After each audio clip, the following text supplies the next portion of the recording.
School never taught us how to study properly, and I surely didn't know what I was doing when I was doing my first degree in pharmacy. I'm definitely not one of those smarter ones in pharmacy school, and I was studying outrageously inefficiently when I was looking back at my old self now. But how did I rank first amongst this group of students that were way smarter than me? What were the study tactics, and what should I have done to achieve the same in less time?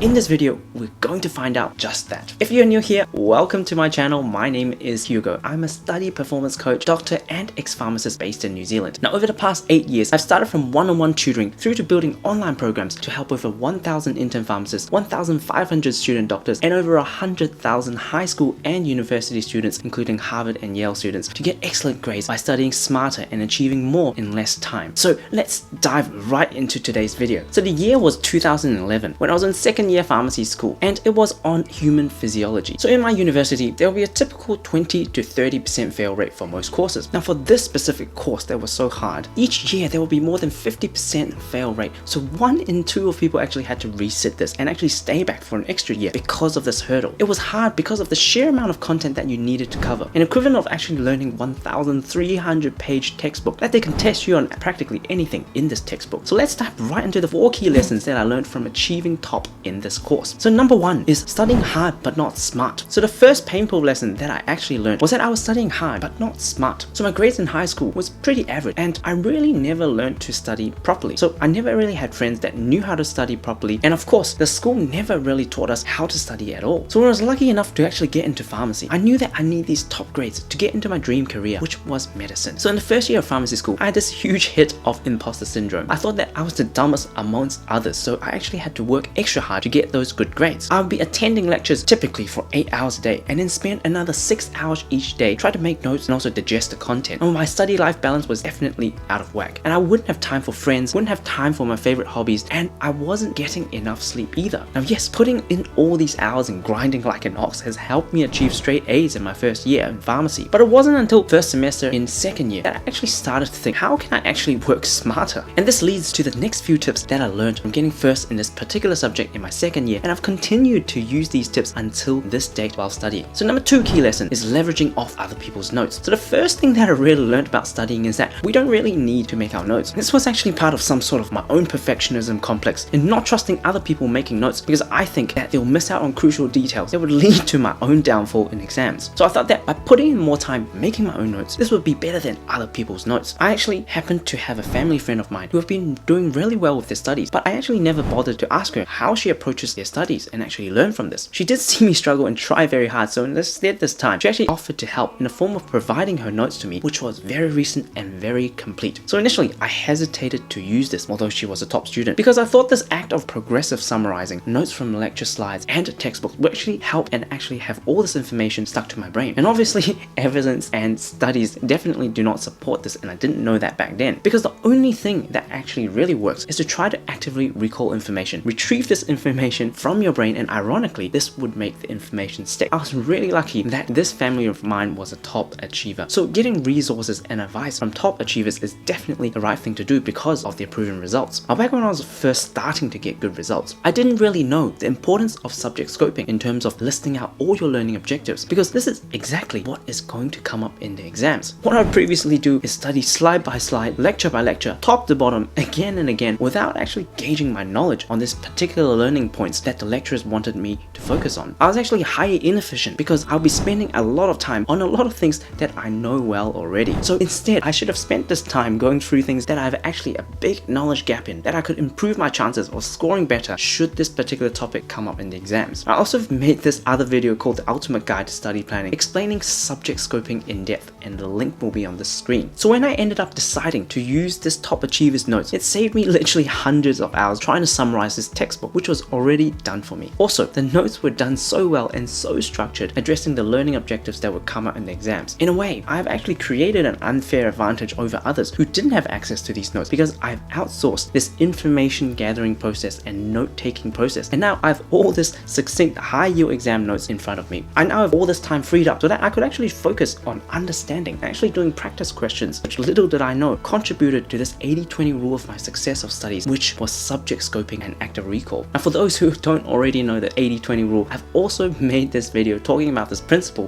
which have changed my life ever since when I applied this to my studies and my life. I'll also urge you to try and attempt to outsource your information gathering in the form of writing notes. If someone else has already done the same course as you and have done really well, essentially spending close to zero time making notes, because this time is scientifically proven to be inefficient. But a big caution would be that they need to be a high achiever and done well themselves, as we need to be taking resources and also advice from people who have proven results and have achieved what you want, rather than someone who has all the tactics but never have achieved those results. Now, all this time you're freed up now can now be focused on the knowledge-based timetable, which I've also covered in my ultimate guide to study planning video. And this leads on to number 3, that the test paper isn't the enemy. So you think that amongst these very smart students, if I was able to achieve first in this particular course, I'd be really confident when I came out of my final exams. And this was far from the truth. In fact, I genuinely thought that I was going to be one of those 50% people who were going to fail in this particular course. I was really prepared that I would need to repeat the second year, and it will be a great disappointment to myself, my family, and my whole Asian heritage. Now, the reason why I thought this, because when I walked out of the exam, I actually left this whole long essay, which was worth 20 marks out of 100 marks of the exam, completely blank. I normally make it a rule for myself that I don't ever leave any exam paper blank. However, this is a completely new section, and that was really not taught by the lecturers and not really covered by my top achievers friends' notes, and it was the section of a textbook that I didn't study that well, and I couldn't even begin to try and formulate the answer because the question was so specific that I can't just make up some answers. And then a few weeks later, I was actually delighted to receive an email followed by a congratulations letter that I achieved first in this notoriously difficult course. My mind was completely blown as I started to ask my friends how they did in the exams. Now, for sure, when I was calculating my own marks, so 100 is total minus 20, and also at least 10 to 20 other silly mistakes that I could have made, I would have gotten maybe about 60 to 70% in total as an absolute mark. So how did I end up achieving 90% plus and achieving first in the course award? It turns out that some of my friends, those who are even in the top 10% achievers, have left 30 to 40% of their exam paper blank because it was so difficult for the whole cohort. It turns out that I was actually doing relatively well when you compare to them, because leaving out a 20-mark question was already the best efforts out of their 1,000 students who were also taking this course. So this led me to understanding this scaling system much better. So when you think about it, when the exam is particularly easy, they can't let everyone get A grades, because then these A grades would be meaningless. And when the exam questions are set particularly hard that year, they can't let 60 to 80% of people fail that subject, because too many people would need to repeat and they cannot progress any further in their degree. So they end up having various scaling systems so they can actually adjust for the overall performance of the students in that course who are taking the same exam paper, and keeping the amount of people who are failing, who are passing, who are achieving average grades, and also having above average grades in a similar portion. So in a sense, we need to shift our mindset from thinking that we need to achieve this 90% absolute mark to achieve an A, to actually understand how we're actually performing as compared to our rest of our cohort. So for example, we had 1,000 students that are taking the same course as I am. I constantly then evaluate, what am I achieving as compared to this cohort in terms of my average test marks or assignment marks, and what efforts in terms of time and also study techniques that I'm actually using to achieve this particular percentile within this cohort of 1,000 people. Let's say I'm consistently putting 3 hours each day and studying inefficiently, and I'm achieving 60%. That means that I'm probably ranking in the top 40%, ranking around the 400 mark out of these 1,000 people. So if I continue using the same methods with the same cohort of people who are keeping relatively constant with their study methods and study techniques, that means that if I want to improve from 60% to 80%, meaning from top 40% to top 20%, that means that I need to either improve my input of time, or I need to improve from my study efficiency so I can actually reach more output in each hour of my study. So understanding this scaling system also causes less anxiety for the period leading up to the exams. So you only need to worry about the amount of time that you're putting in and the quality of these study hours. Even if the exam ended up to be particularly hard and there's a lot of questions that you can't answer, like how I did in this particular exam, I know that within this particular amount of effort that I'm putting in, I would still end up in the approximate percentile and grades that I've achieved before. So if I've been consistently in the top 10% and I put in a similar amount of hours and quality of study, there's just no need for further worrying or further stresses that I would fail in my upcoming exams. Now, I really wish that I learned this much earlier in high school, so I wasn't such a big stress ball when it comes to exams. So speaking about efficient study methods, this leads on to my next key lesson that I learned, which is